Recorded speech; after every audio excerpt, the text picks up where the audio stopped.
Still ahead on Morning Joe, this. We have tried this before, and many of you were here. President Bush did this. He said, we're going to cut taxes for the wealthy. It's going to lead to growth. Wages are going to go up. We had the most stagnant decade of growth since the Great Depression, and it ended in a complete economic collapse. This is a canard. This economic philosophy stinks. It doesn't work, and it hammers working class people. Congressman Tim Ryan had kind of some strong words for the Republican tax proposal. The Ohio Democrat joins us next to talk about it, and we'll get the latest reporting from the White House. You're watching Morning Joe. We'll be right back. And let's bring in now Democratic Congressman Tim Ryan of Ohio. Congressman, always good to see you, sir.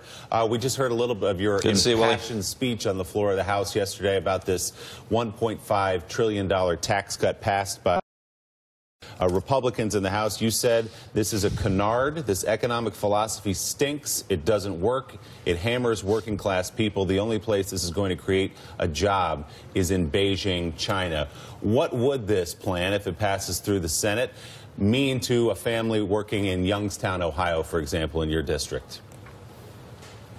Well, they're each going to be saddled with about $20,000 in debt. I mean, there's two big winners here, Willie. It's corporate America that has been doing really, really well over the last few years. Profits are up. And the Chinese government, because it's $1.5 trillion, but then we borrow that with interest over 10 years. It's going to be more like $2.3 trillion that we will borrow primarily from the Chinese and maybe the Saudi Arabians. That's debt that's going to go on to the family in Akron, Ohio, or in Youngstown, Ohio. They're going to be forced to pay it. All the while, the benefits for corporate America with the corporate tax, for example, is made permanent.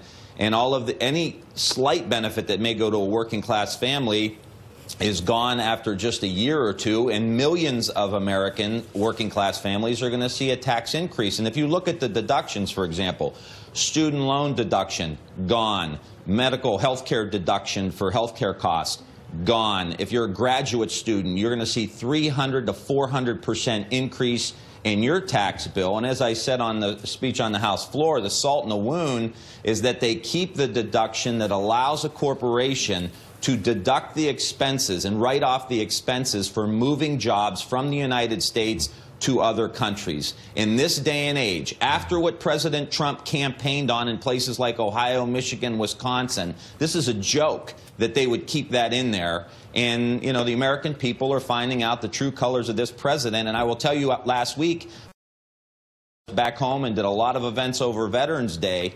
The shine's off the apple with President Trump. A lot of people are having buyer's remorse. A lot of working class people that I met who were Democrats, crossed over, voted for Trump, are having buyer's remorse. And I think as they see this tax cut unfold, it's going to be even more so. So, Congressman, as you listen to your colleague Paul Ryan talk through and defend this bill, he says, basically gives the argument for supply-side economics, that this will grow the economy, and that family you're talking about in Youngstown, Ohio, will benefit by the growth, that, you know, a rising tide lifts all boats. What do you make of his argument?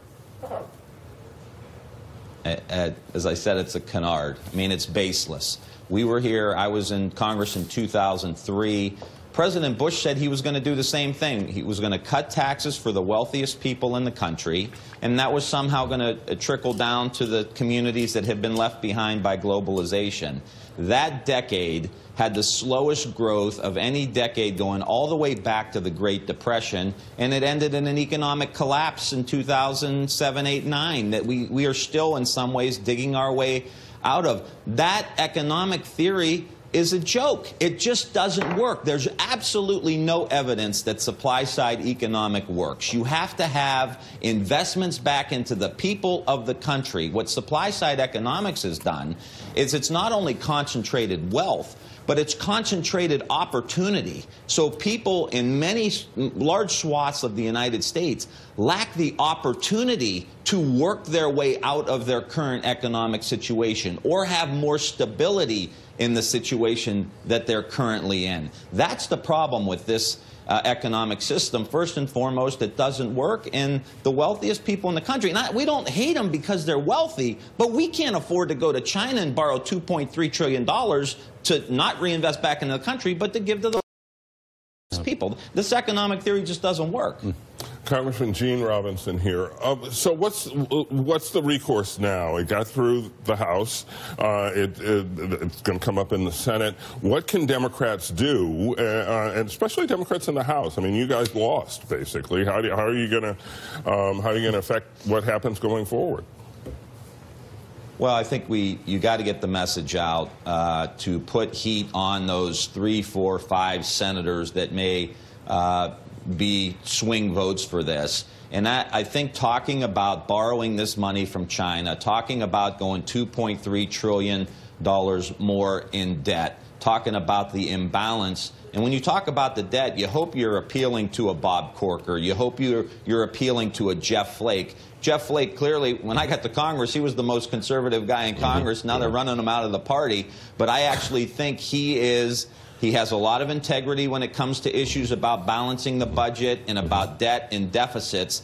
And if he knows that this is going to cost us $2.3 trillion with a T that we borrow from China, you hope he can hold the line on it. That's our only hope at this point.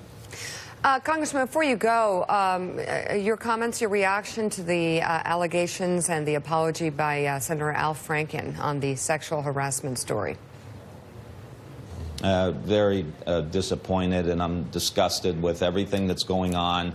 And the only point I'd really like to make is that, we're hearing a lot about Hollywood. We're hearing a lot about the United States Congress. This is something that happens all over the country, in communities all over the country, and it needs to be dealt with in a very, very serious way.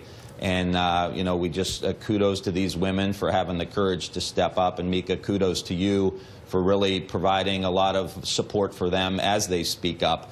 But let's remember, this isn't just in the halls of Congress or powerful places in Hollywood. This is happening everywhere in the country. Congressman Tim Ryan, thank you very much.